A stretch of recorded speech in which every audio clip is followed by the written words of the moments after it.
করেছেন IG prisons Syed Mohammad Iftekhar Uddin. বিকেল 4টার দিকে কাশিমপুর কারাগারে মীর কাশেম আলীর সাথে দেখা করেন কারা কর্তৃপক্ষ। তিনি প্রাণ ভিক্ষা চাইবেন কিনা তা আবারও জানতে চাওয়া হয়। তখন নিজের এই সিদ্ধান্তের কথা জানান মীর কাশেম। এর আগে বৃহস্পতিবার তার প্রাণ ভিক্ষার সিদ্ধান্ত জানতে চেয়েছিল কারা কর্তৃপক্ষ, তবে আরও সময় চেয়েছিলেন মীর কাশেম আলী। যুদ্ধাপরাধীর ফাঁসির দণ্ড কার্যকরে সব ধরনের প্রস্তুতি এরই মধ্যে সম্পন্ন হয়েছে। তৈরি রাখা হয়েছে 3 জল্লাদ। কাশিমপুর কারাগার এলাকায় জোরদার করা হয়েছে কঠোর নিরাপত্তা। কারা ফটকের সামনে অতিরিক্ত পুলিশ মোতায়েন করা হয়েছে, বসানো হয়েছে নিরাপত্তা চৌকি। প্রাণ ভিক্ষা চাইবেন না যুদ্ধাপরাধী মীর কাশেম আলী, নিশ্চিত করেছেন আইজি প্রিজন্স সৈয়দ মোহাম্মদ ইফতেখার উদ্দিন।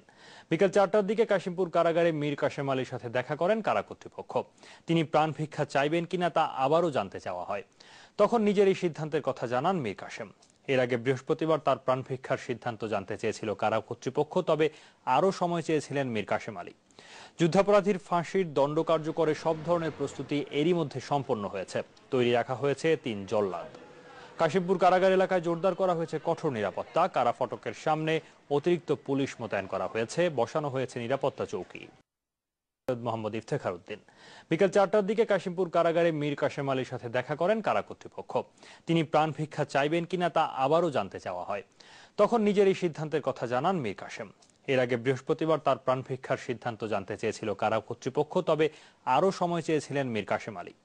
যুদ্ধাপরাধীর ফাঁসির দণ্ড কার্যকরে সব ধরনের প্রস্তুতি এরই মধ্যে সম্পন্ন হয়েছে। তৈরি রাখা হয়েছে 3 জল্লাদ। কাশিমপুর কারাগার এলাকায় জোরদার করা হয়েছে কঠোর নিরাপত্তা। কারা ফটকের সামনে অতিরিক্ত পুলিশ মোতায়েন করা হয়েছে, বসানো হয়েছে নিরাপত্তা চৌকি।